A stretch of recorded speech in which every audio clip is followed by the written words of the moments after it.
Herzlich willkommen zu einer neuen Filmkritik hier auf unserem Kanal. Punkt. Cinema Strikes Back heißt der Kanal.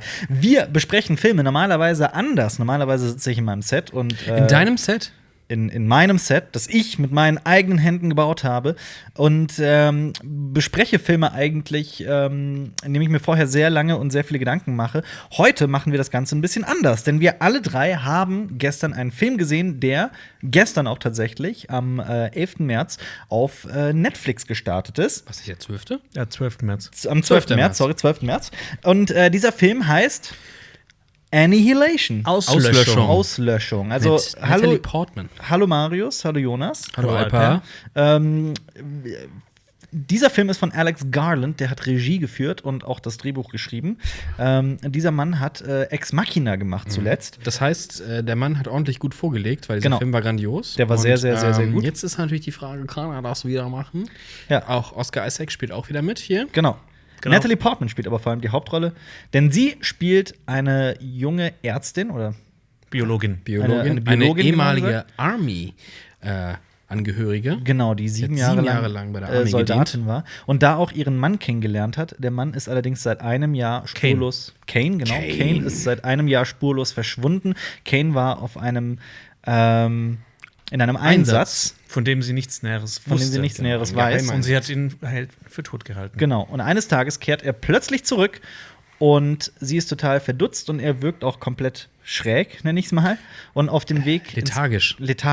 Und auf dem Weg ins Krankenhaus werden sie plötzlich von Sicherheitskräften, Polizisten abgefangen und sie wird in eine sogenannte Area X gebracht, wo ihr Schimmer näher gebracht wird. Schimmer ist eine seltsame Region. Also Schimmer ist keine Bodylotion, ist eine Region. Genau, eine Region um einen Leuchtturm herum, in dem seltsame Dinge geschehen. Da ist nämlich vor 30 Jahren etwas vom Himmel gestürzt in diesen Leuchtturm hinein und seitdem entwickelt sich da die Natur ein bisschen anders, als man es da gewohnt ist. Und die Teams, die reingeschickt werden, eine sich immer weiter ausbreitende Area, eine Gegend, Schimmer genannt. Und man hat Teams da reingeschickt und die sind alle nicht zurückgekommen. Ja. Bis auf Kane. Genau. Und man weiß nicht genau, was da vor sich geht und wie man es sich denken kann. Wird auch Natalie Portman in diese Region geschickt. Das ist der brutale Anfang, das ist nicht viel gespoilert, aber in dieser Kritik, in dieser Besprechung soll es tatsächlich auch Spoiler geben, die wird es aber nachher geben und wir werden, keine Angst, wenn ihr das Video am Stück guckt, werden wir darauf hinweisen, so ab jetzt gibt's Spoiler, ansonsten nicht. Ich finde, es ist ein hochinteressanter Film, der kurz noch zum Feedback, der basiert auf einem Roman, einem dreiteiligen Roman, beziehungsweise da kommen also noch 2 Teile und dieser Film konzentriert sich tatsächlich nur auf den ersten. Ja. Aber Alex Garland hat schon gesagt, dass er nicht vorhabe, einen weiteren Teil zu inszenieren. Das heißt, mal gucken, ob überhaupt noch was kommt. Ja. Und ich persönlich finde diesen Film auch rund von seiner Handlung her. Ich finde, er hat ein tatsächlich sehr solides Ende, ohne was darüber zu spoilern oder zu sagen. Das machen wir nämlich später. Wie gesagt, den Film, den Film könnt ihr bereits, falls ihr Netflix-Subscriber seid, könnt ihr den jederzeit gucken. Und das ist ja auch schon mal eine sehr, sehr interessante Entwicklung der Industrie, dass Netflix immer mehr Stoffe einkauft, die eigentlich fürs Kino gemacht sind und dann auf der eigenen Plattform rausbringen. Denn das hier könnte auch ein waschechter Kinofilm sein. Denn er hat mich stellenweise auch extrem an Denis Villeneuves Arrival erinnert von letztem Jahr. Und an deinen Lieblingsfilm, Jonas. Genau, an Stalker. Also es war Stalker. Genau. Der ist aus den da möchte ich vehement widersprechen. Was? Aber tatsächlich, der erinnert sehr, sehr stark an Stalker. Auch in Stalker gibt es eine Zone, nennt sich das da, in der sehr mysteriöse Dinge geschehen. Und da darf man auch nicht rein. In der die Naturgesetze verrückt spielen. Genau. Sehr, sehr ein toller Film. Ich liebe den Film, ganz ehrlich. Ich finde den groß. Ich fand den sehr, sehr, sehr, sehr gut. Das hat jetzt mit Auslöschung weniger zu tun, aber tatsächlich, das ist sehr ähnlich. Wenn man diese Filme gesehen hat und denkt, das mag ich, dann könnte man mit Auslöschung tatsächlich einen weiteren Film in dieser Science-Fiction-Art gefunden haben. Denn es ist kein Hau drauf Science Fiction. Es ist kein manchmal schon, aber ja, es ist kein die 5. Welle Der Film ist schon sehr, sehr, sehr über weite Strecken relativ ruhig. Er ist sehr sphärisch erzählt. Er ist sehr sphärisch. Vor allem, das merkt man auch am Klangteppich, weil er gerade in seiner Musik sehr flächig ist und sehr langgezogen. Auch da entwickelt er halt mithilfe der Musik eine unglaubliche Atmosphäre.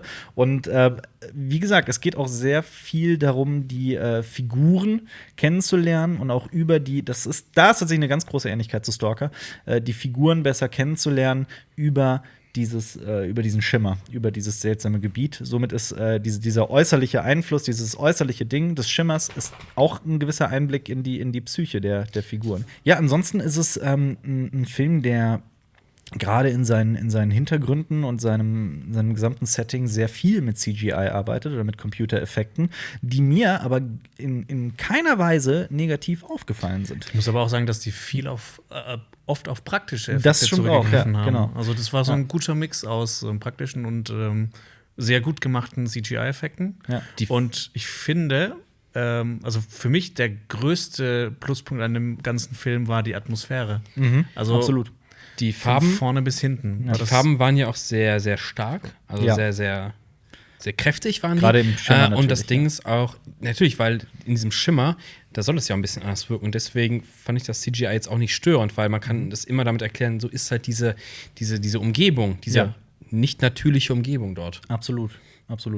Von daher, ich fand die Kameraarbeit auch prinzipiell gerade in so ein paar Totalen sehr, sehr schön. Es gab immer wieder kleine Einfälle, an denen man dann auch doch gemerkt hat, okay, das ist ein Alex Garland-Film, weil das finde ich, sah man auch oft in Ex Machina. Beispielsweise, ohne wieder was zu spoilern, nur um ein genaues Beispiel zu nennen. Es gibt diese Szene, in der Kane zurückgekehrt ist. Wie gesagt, das passiert ganz am Anfang. Und Natalie Portmans Figur, Lena heißt sie übrigens, und Kane sitzen an einem Tisch und berühren sich. Und dann gibt es halt eine Einstellung, in der die Hände in der Großaufnahme zu sehen sind. Glas. Und da ist ein Glas davor, ein Wasserglas. Und das ist halt erstens ästhetisch interessant, weil es halt das Licht nochmal anders bricht und das netten visuellen Effekt hat, aber gleichzeitig auch dafür steht, dass da irgendwas nicht im Reinen ist mit den beiden, dass da irgendwas verzerrt ist in der normaler Beziehungswelt, was man halt später noch dann vielleicht rausfindet. Von daher fand ich Es greift doch die Auflösung, also einen gewissen Plot-Twist ein bisschen voraus. Ja, total. Also es waren so kleine Einfälle waren in diesem Film vorhanden, die sehr stark waren. Aber dieser Film schafft es tatsächlich zu fesseln und die ganze Zeit dieses Mystery-Element hochzuhalten, weil man sich ständig fragt, okay, was hat es mit diesem Schimmer auf sich? Und das ist so ein roter Faden, der sich durch den gesamten Film zieht. Und ich fand, das hat mich persönlich schon sehr beeindruckt. Also ich habe es auch vorhin zu euch beiden gesagt, ich finde das auch ein wahnsinnig interessantes Setting, finde ich das für ein Videospiel. Auf jeden Fall. Weil das halt einfach so Bekanntes zeigt, aber das halt alles noch mal, also wie es auch oft gesagt wird, es halt einfach noch mal alles neu macht innerhalb dieser Zone. Alles ist halt möglich. Alles ist halt möglich durch diesen Impact von außen. Absolut. Ja. Ich muss sagen, ich muss ihm zustimmen, dass ich auch unbedingt wissen wollte, was ist denn jetzt quasi die Auflösung des Ganzen. Wobei das im letzten Drittel bei mir eher so, jetzt komm zum Punkt. Weil ich fand ihn, glaube ich, nicht ganz so gut, wie ihr den fandet. Ich habe da so ein paar Kritikpunkte, wie ich sage, das fand ich echt nicht schön gelöst. Ich fand durchaus interessant, dieser Film schafft meiner Meinung nach so ein gewisses gedankliches Konstrukt, nenne ich es mal. Also der Film hat es tatsächlich geschafft, weitere Gedanken anzustoßen. Und ich finde, das ist so eine Stärke eines Films, die man so nicht selten hat. Zum Beispiel ein Beispiel, ich habe gestern auch Tomb Raider gesehen, also tatsächlich kurz davor. Und Tomb Raider natürlich sind die Filme überhaupt nicht vergleichbar miteinander, aber nur als Beispiel, Tomb Raider war ein Film, den hast du wirklich, egal wie viel Spaß du währenddessen hast, den hast du nach 20 Minuten, nachdem du aus dem Kino raus bist, wieder vergessen. Ja. Und da ist Auslöschung definitiv anders, denn der schlägt eher in die Kerbe von Ex Machina, weil es ein Film ist, der eben einen dann doch zum Nachdenken anregt und auch über das Ende hinaus, finde ich persönlich. Bei dir nicht? Nee, gar nicht. Gar nicht? Nicht spoilern, ne? Nee, ich finde, Ex Machina ist ein super grandioser Film. Ja, stimme ich zu. Aber in diesem Film gab es halt so Einzelelemente, die mich tatsächlich wirklich genervt haben teilweise. Zum Beispiel? Es wird sehr viel drauf geschissen, dass es Show Don't Tell wird nicht angehalten. Da wird sehr viel erklärt. Sehr viel wird erzählt. Da wird sehr viel erzählt. Und wenn einen das bei Christopher Nolan schon aufregt, dann finde ich, sollte man hier tatsächlich, da kann man sich nur den Kopf fassen teilweise. Ich fand die Dialoge teilweise richtig dämlich. Manche Charaktere waren richtig dämlich, auch so vom Verhalten, okay. Und das Aspekte. Also es wird hier eine neue Welt erschaffen mit neuen Regeln. So, neue Natur. Man kommt ein bisschen wird darauf vorbereitet innerhalb des Films. Wenn Leute da reingehen, passieren folgende Dinge. Okay. Und ich finde, dieser Aspekt, so gewisse Aspekte werden einfach nicht komplett vollzogen. Oder es gibt auch einfach Sachen, die machen einfach keinen Sinn. Ich verstehe ungefähr, was du meinst, ja. Ich hatte einen anderen Kritikpunkt, den ich hatte, den meiner Meinung nach als Arrival, um das als Beispiel zu nehmen, viel besser hingekriegt hat, war, dieser Film war, wie gesagt, ohne was zu spoilern, die Handlung war durchschlängelt zwischen Gegenwart und vielen Flashbacks, um eben die Hintergründe der Protagonistin kennenzulernen. Und bei mir war das tatsächlich teilweise so, dass ich genervt war von den vielen Flashbacks. Bei Arrival? Nein. Also bei jetzt, ja. Also genau, das ist mir aber auch ein bisschen auf den Sack gegangen, weil ich halt eher diese Zone sehen wollte. Genau, und nicht, also ich brauche die Erklärung nicht, wenn du es nochmal sagst, weil sie haben es wirklich überbetont teilweise. Also wirklich, der Film hätte komplett, das hat mich halt auch immer rausgezogen aus dieser Atmosphäre. Also vieles war ich war dann rausgerissen, weil das hat mich nicht interessiert. Und du hast natürlich auch am Anfang, weil es eben quasi, also die Hauptgeschichte ist ja eine Rückblende. Und dadurch wusste man halt schon, okay, wie es ausgeht, beziehungsweise was nicht passieren wird. Wie fandet ihr das Schauspiel? Natalie Portman, glaubwürdig gut. Oscar Isaac fand ich auch überzeugend. Ja. Hat jetzt nicht so viel Screentime. Die anderen, wie gesagt, das lag aber eher am Skript, am Drehbuch. Das ist da teilweise so. Nee, ich fand Jennifer Jason Leigh eigentlich noch ganz gut. Vom Schauspiel kann man da nichts sehen. Ich fand da jetzt niemanden schlecht besetzt oder sowas. Das nicht. Wie gesagt, was da kritisiert lag am Drehbuch. Vor allem im Gegenteil, es ist eigentlich so ziemlich gut besetzter Film dafür, dass der nur auf Netflix läuft. Ich würde jetzt gerne zu einem Fazit kommen und jeder gibt am besten mal Punkte für den Film. Ja. Und danach würde ich tatsächlich gerne mit euch über die tatsächlichen Handlungsentwicklungen sprechen und die Spoiler-Ecke lostreten. Denn wie gesagt, Punkte sind kein faires System für einen Film. Um das Thema nochmal aufzugreifen. Aber 7, 8, eher 8 tendiere zu 8. Von mir gibt es 6. Also ich hätte jetzt auch 8 gesagt. Also gerade Atmosphäre fand ich toll und immer wieder was Neues. Frisches Sci-Fi finde ich toll. Ja. Dann ist der Durchschnitt bei 7,1 oder sowas, ne? Mathe King. Warte mal, 8 plus 8 sind 16, plus 6 sind 22. 22 durch 3 sind 7 1/7. Was ist 1/7? Es sind 7 1/7. 7 1/7 Punkte. 7 1/7 Punkte sind gerundet 7. Ja, okay. 7 Punkte. Ja. Okay, gut. Damit können wir, glaube ich, alle leben. Ich denke, damit können wir alle leben. Und jetzt heißt es herzlich willkommen in der Spoiler. Ja, genau. Also, falls ihr jetzt den Film immer noch nicht gesehen habt, guckt ihn euch einfach an und dann kommt noch mal hierher und dann gibt's ihr alle Antworten. Ihr könnt ihn aber auch natürlich gerne gespoilert gucken. Ja. Wenn ihr jetzt weiter guckt. Sollen wir jetzt mal aufs Ende eingehen? Das Ende. Ich fand das Ende nämlich grandios. Welches Ende? Also meinst du jetzt diese Spiegelung? Ich meine diese Spiegelung. Ja, aber das war doch vorhersehbar, dass das nochmal gedoppelt wird, dass sie quasi auch. Ich fand das. Nee, die Frage ist ob sie von vornherein verändert wurde oder ob sie durch die Berührung mit Kane verändert wurde, da dieser Kane ja noch mal ein bisschen weiterentwickelt ist. Das weiß man halt nicht. Also ich fand es sehr elegant gelöst, dass Natalie Portman, also Lina, mit diesem Wesen quasi diese Stärke des Wesens, dieses Spiegeln oder dieses Spiegeln der Realität ausgenutzt hat, um ihm quasi diese Granate in die Hand zu drücken und so das Monster zu besiegen. Nicht eben mit reiner Gewalt, weil hat ja nicht funktioniert. Hat ja nicht funktioniert, genau, direkt was zurückbekommen. Und dann eben diesen Weg zu wählen, um das Monster zu besiegen. Monster in Anführungszeichen natürlich. Das fand ich sehr interessant. Aber gerade das fand ich halt ein bisschen schwach, dass halt diese Granate das komplette Ding da vernichtet. Ja, es war in seinem Kern. Das war im Leuchtturm. Das ist da. Ja, aber trotzdem fand ich das halt so.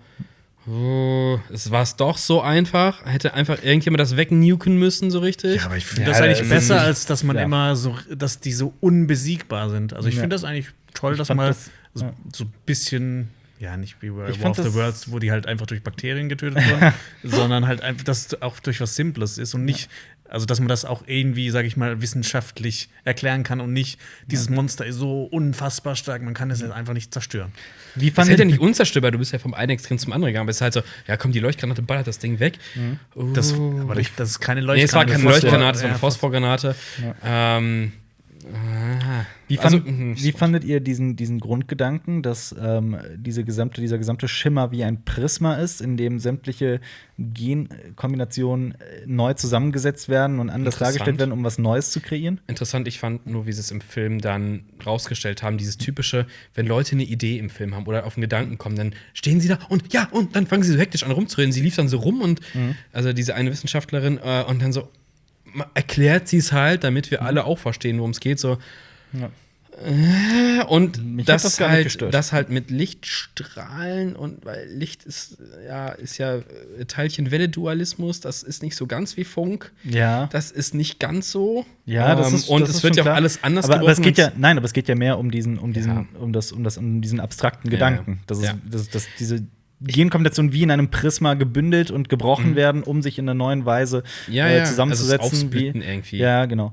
Ich fand das sehr, sehr, sehr interessant. Und ich fand auch eine der stärksten Szenen in dem Film war tatsächlich, als dieses Bärenwesen die letzten Worte von der Cassie aufgenommen hat und das quasi so auch als Köder benutzt hat, um die Viecher waren cool. Extrem. Ich hätte auch gerne ein paar mehr gesehen, weil für mich hat diese ganze Welt so ein bisschen zu leer gewirkt. Gerade das hat den Film so interessant gemacht. Es hätte noch ein paar Kreaturen mehr. Also mal klar, diese kleinen Fische hat man gesehen. Vielleicht ein paar Insekten, also irgendwas so ein bisschen. Die hat man auch gesehen. So ein bisschen mehr. Da auch genau wie eine Zelle noch mal quasi aufteilen. Ne? Ja. Also da ist ja noch ein zweites Versteck dahinter. Und da gibt es ja dieses Dorf. Und das ist so, das Dorf hieß Ville Perdue. Achso, das heißt verlorene Stadt. Ja, beziehungsweise vorbei. Was? Perdue ist vorbei. Das ist Französisch für vorbei. Ah, okay. So, was? Das ist wirklich. Nein, es ist Perdue ist Ende vorbei. Okay. Also, wow, endlich. Also Dorf vorbei. Das hätte, ja. Aber das war halt auch so eine Sache, die mich so ein bisschen gestellt hat. Das war halt auch wieder Jennifer Jason Leighs Figur. Ich habe vergessen, Ventress hieß die. Ja. Sagt, ja, wir gehen morgen zum Dorf und dann vom Dorf gehen wir zum Leuchtturm und dann ist Ende. So. Und dann machen sie halt genau das. Und keine Ahnung, das finde ich so, das ist das, was du mit Show Don't Tell gesagt hast. Das fand ich so ein bisschen unelegant gelöst. Diese ganzen. Bei Apocalypse Now wird das auch nicht so gemacht. Es ist am Ende eine riesige Überraschung, wo sie tatsächlich landen. Und ich kann mir dass die so da reingegangen sind in dieser Konstellation, dass die quasi gesagt haben, fuck it, wir haben niemand mehr, der reingeht. Ja, geht ihr ruhig rein. Und dann schickst du diese 4 komplett, oder 5? Das sind alles Wissenschaftler. Ja, aber diese komplett zerstörten Charaktere da rein, die ja alle ihren wirklich miesen Background haben, wo du sagst, ja gut. Aber das wird doch auch erklärt dann. Wenn du 15.000 Mal da Teams reinschickst. Ja, meine ich ja, das kann ich mir nur so erklären, dass sie gesagt haben, ja gut, jetzt ist auch egal, wenn ihr das angucken wollt, dann geht das an, wir wissen nicht weiter. Ja. Weil das ist dann so, und wenn die dann die Stühle bindet und vollkommen ausrastet, so, fand's irgendwie, nee. Ja, aber das kann man ja auch damit erklären, dass die sich ja alle verändern innerhalb von Genau. Schimmer. Und das hätte ich halt auch so. Das Ding ist, die wissen, da drin verliere ich irgendwie meinen Verstand. Ich weiß nicht mehr, wer ich bin. So, warum schreibt ihr nichts auf? Warum ist ein Wissenschaftler? Fühlt man nicht, wenn ich irgendwo wissenschaftlich unterwegs bin, sowas wie ein scheiß Tagebuch? Oder so machen sie ja, oder? Nee. Nehmen sie das nicht. Aber gut. Das ist sowieso auch das nächste schlechte Chantel. Sie finden eine SD-Karte. Ja. Oh, eine SD-Karte.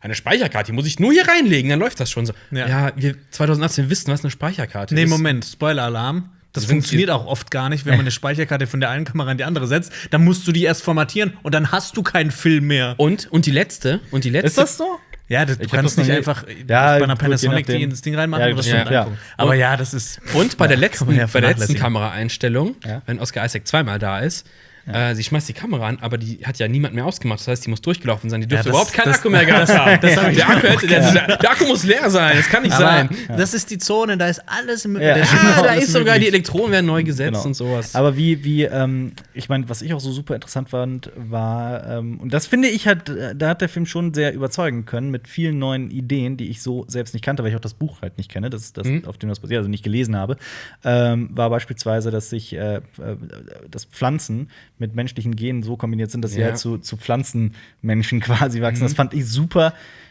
interessant. Und ich fand, visuell sah das auch fantastisch und auch die Einzelumsetzung fand ich gut, nur ich fand halt, es sah so ein bisschen für mich aus, als würde man von Set zu Set gehen. Also du hast halt dieses Haus gehabt mit den Menschen drumherum, jetzt bist du in dem Pflanzenset. Das war am Anfang so ein bisschen sehr krass, als sie zum ersten Mal beim Zelten aufwachen. Das sah sehr beengt nach Studio so ein bisschen aus. Aber dann kommen sie ja zu dieser Fischerhütte, die so im Wasser, wo das Krokodil dann kommt. Da hat sich das ein bisschen aufgelöst, das fand ich wieder gut. Aber dann kommst du halt zu diesem Dorf und dann dieses Haus und es sieht so hingestellt aus. Aber diese Künstlichkeit kann natürlich auch erklärt werden durch, wir sind halt hier in diesem Schimmer. Dann ist es wieder ein Ort. Ich finde aber auch, Josie Radek war die Figur, die dann selber auch noch zu einer Pflanze wird. Auch das fand ich irgendwie wunderschön gelöst. So, also ich fand allgemein, dass dieser Film gerade in seiner Inszenatorik total auftrumpft, wie man das nur in einer kurzen Einstellung so angedeutet bekommt, dass sie langsam das sah schon ein bisschen eklig aus, als die Sache aus ihrem Arm gewachsen ist. Ja, das sah verständlich aus. Aber es ist halt nicht dieses halt die Kamera drauf und zeig es super lang, damit es auch jeder versteht. Nein, es wurde tatsächlich eher angedeutet und das fand ich so elegant. Ich fand das auch so cool, so vom Gedanken her, also sie hat sich man erfährt ja, dass sie sich die Pulsadern aufschneidet und so vom Gedanken her, da strömt Leben aus ihr raus und dann kommen auch die quasi so als die Pflanzen Kontrast, definitiv. Wisst ihr, was es mit Natalie Portmans Tätowierung auf sich hatte? Sie hatte so eine 8 bzw. ein Endlichkeitszeichen hier drauf tätowiert. Und ich habe gedacht, vielleicht ist das irgendwie das ist sehr groß gewesen. Aber Moment, das muss nicht unbedingt eine 8 oder Unendlichkeit sein. Das könnte auch eine Schlange sein, die sich in den Schwanz beißt. Ja. Oder eine Zelle, die sich aufteilt. Oh ja, genau. Aber das Ding, ich dachte halt, das kommt vielleicht noch mal, dass man vielleicht daran erkennt, ob das jetzt quasi der Doppelgänger ist oder sowas. Aber soweit ich es mitbekommen habe, war da nicht noch mal was drauf. Aber ich fand es halt sehr also ich meine sogar sehr auffällig. Der Doppelgänger hat ja auch quasi die Kleidung erschaffen, die sie anhat. Also ich glaube, das schafft ja auch ein Tattoo. Ich fand es teilweise richtig blutig.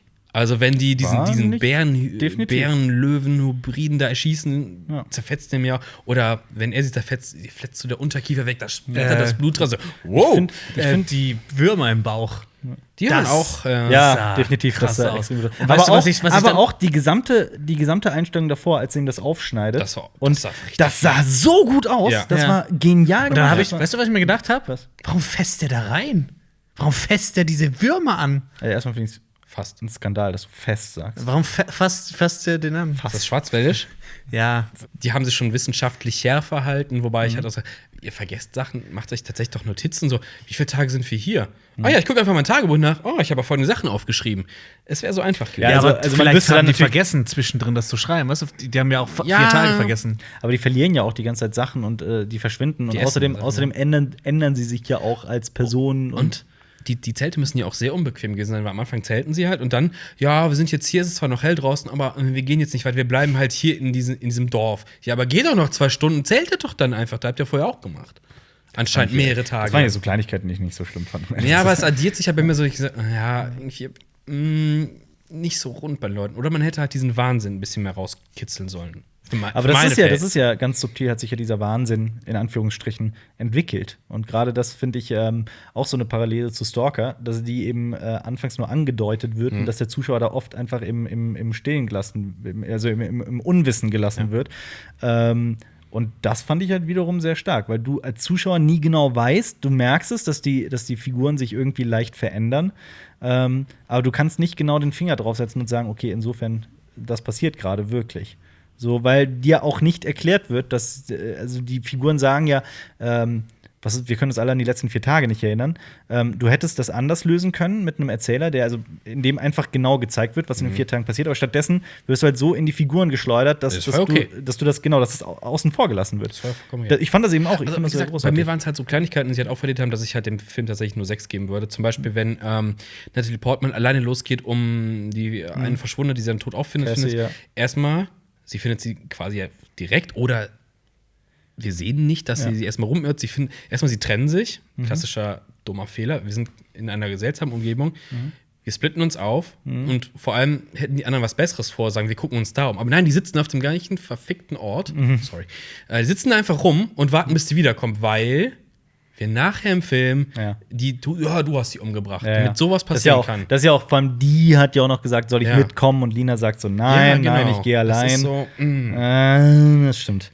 Das fand ich zu konstruiert. Und sie findet sie quasi direkt, findet auch wieder zurück und die sitzen halt da und haben gewartet, weil hätten sie was Besseres vorgehabt, okay, hätte ich das verstanden, dass man sich in diesem Moment aufteilt, aber hier laufen wilde Bestien rum, warum geht die alleine? Ich meine, wie viele Kugeln ballern die in dieses Krokodil rein, bis das tot ist? Auch wieder, um noch einmal über Tarkovskys Stalker zu sprechen, das ist, war auch so eine Sache, die ich mir immer während des Films gedacht habe. Im Prinzip sind die zum Dreh einfach in den Wald gefahren. Klar. Und das meinte ich ja. Und dann ein bisschen dekoriert, was aber auch teilweise sehr schön aussah. Ja. Es gab ja noch dieses Totem quasi, wo dieser Typ halb drin gesteckt hat. Und dann oben kam das hat mich mega an The Thing erinnert. Ja, das stimmt. Ja, so ein bisschen. Da hätte ich gern mehr von gehabt. Natürlich haben die immer so gedroppt, so ein paar Sachen so unerklärlich. Das ist ganz gut. Aber da hätte ich gern mehr von erfahren auch. Also, ich habe zum Beispiel auch vor, den Film nochmal zu sehen. Ich hätte da durchaus man muss den, glaube ich, 2-3 Mal sehen, um alles noch mitzukriegen. Ja, und auch die kleinen Details und sowas. Genau. Von daher fand ich den überaus interessant. Er hat mich nicht so begeistert wie Arrival als Beispiel. Arrival ist viel größer. Um das mal kurz zu sagen. Aber ansonsten fand ich ja trotzdem die gesamte Machart des Films sehr faszinierend und spannend und es hat mich schon gefesselt. Alex Garland weiß auf jeden Fall, wie man Filme inszenieren muss. Wie man Science-Fiction-Geschichten erzählt. Und ich freue mich auch auf mehr von ihm. Ja, und checkt zum Beispiel, ich habe heute in diesem Video auch mal über Tomb Raider gesprochen. Kommt diese Kritik jetzt nach? Ja, die kommt nach Tomb Raider. Okay, dann checkt doch die Tomb Raider-Kritik aus. Der neue Film mit Alicia Vikander von Roar Utauk. Ja, fand ich so mäßig. Aber so viel dazu.